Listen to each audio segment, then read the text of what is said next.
Hello, I'm Sunny Williams. I'm up here on the International Space Station. So this is Node 2. This is a really cool module. Of course, most of these modules you'll see they have 4 sides and they're put together. That way we could sort of work on a flat plane, either a wall, a floor, another wall, or the ceiling. But you know, again, all you have to do is turn yourself and your reference changes. The reason I'm bringing that up is because this is where 4 out of 6 of us sleep. And so people always ask about sleeping in space. Do you lie down? Are you in a bed? Not really, because it doesn't matter. You don't really have the sensation of lying down. You just sit in your sleeping bag. So here's one sleep station right here. I'm going in right now. You can follow me if you want. So I'm inside. It's sort of like a little phone booth, but it's pretty comfy. I've got a sleeping bag right here that we sleep in, so we don't have sort of like a little bit of a cover. We don't fly all over the place. But you know, you can sleep in any orientation. I have it sleeping, feeling like I'm standing up right now, but like you saw, I'm on the floor. But it doesn't matter if I turn over and I sleep upside down. I can't have it, I don't have any sensation in my head that tells me that I'm upside down, so it really doesn't matter. The sleep station is also like a little office. We've got a computer in here. As you can see, we've got a couple little toys. I've got some books. I've got some clothes and other things that make it sort of like home. I'm coming out.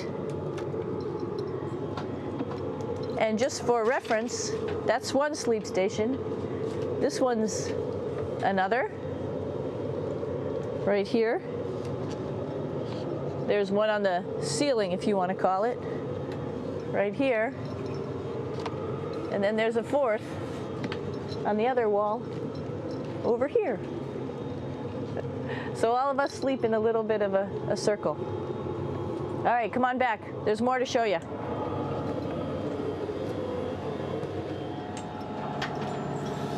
I know that there's some questions about how to use the bathroom and how do you actually live in space like normal, like at home. I mentioned real quickly about getting up in the morning and brushing your teeth and washing your face. Well, how do you do that? Well, here is the bathroom essentially. You get up in the morning and we have a little kit and it has all the essential things that you need, like your toothbrush and toothpaste and brush. See how much better the brush makes my hair look? I'm just joking. It still stands up straight. It doesn't matter where you are. It's always going to stand up straight while you're up in space. A lot of people ask about toothbrush and toothpaste. So, luckily enough, toothpaste, you can do it upside right this way, is sticky, and so it sticks to your toothbrush. No problem. Another cool thing is that water sticks to your toothbrush too. If you can see it, I'll have some water come out. The water is pretty neat up in space. It'll stick to your toothbrush and it will make a big bubble. And that's just by surface tension. And then you can drink it. So a lot of people ask about what do you do with the toothpaste after you brush your teeth.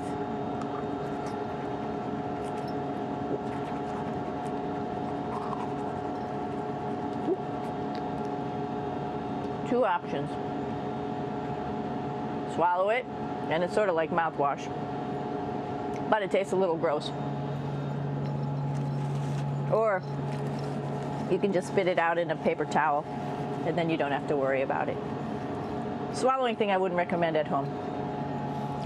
I'm only up here for 4 months, so it's not that bad. One of the most pressing questions about living in space, of course, is the bathroom. So let's take a look at that little piece of work. Come on in.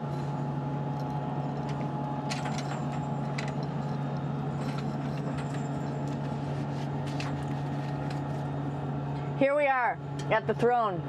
This is awesome. You might see the little You might have noticed the little moon on the outside. This is our orbital outhouse right here.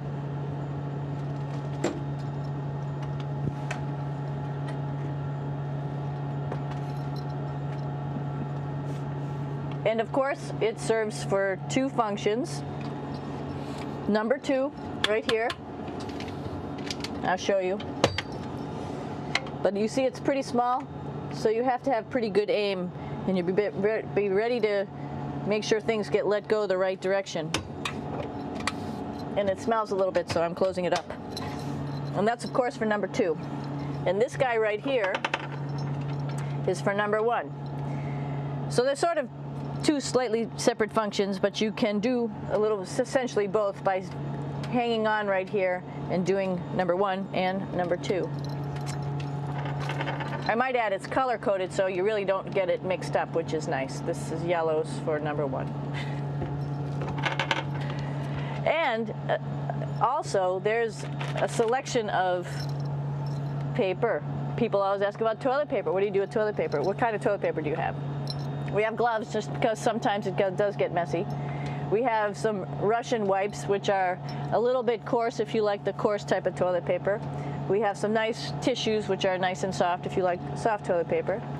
We have Huggies, just for any cleanup. You know, we were all babies once, and this sort of helps. And then if things get really out of control, we have disinfectant wipes, just to make sure we clean up here. Because, you know, just like the water I showed you, the number 1 stuff can sort of go all over the place if you don't aim correctly. And did I mention both of these have a little bit of suction, so they should keep things going in the right direction. But like I said, sometimes things get a little out of control if you are out of control yourself flying around. So we have lots of protective stuff. And of course, you do have your privacy. There's a little door, so other people know that you're in there. Here's a pretty cool place. This is sort of like in your house where everybody meets in the morning. After you wash your face, brush your teeth, you want to find something for breakfast. And this is our kitchen. You might notice there's all sorts of foods here. It's like opening the refrigerator. You got all your different stuff that you want to have: drinks, meats, eggs, vegetables, cereals, bread, snacks. And that's a good place. That's where you find all the candy. Side dishes, and then some little power bars just in case. So we have all this type of food. Some of it is dehydrated, and so we have to hydrate it, fill it up with water. Some of it is already made, and then all we have to do is heat it up. So something like this, I'm pulling out barbecued beef brisket. Pretty yummy.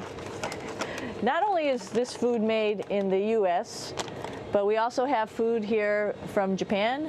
We've got Russian food. As you can see, all these red containers are filled with food that's from Russia. And then we get some of our specialty stuff, some things that we like, some of our favorite stuff that your family can send up. In fact, I like fluffernutters, and so I got sent up some fluff so I could make my fluffernutter with peanut butter. So you have a lot of food up here, no problems.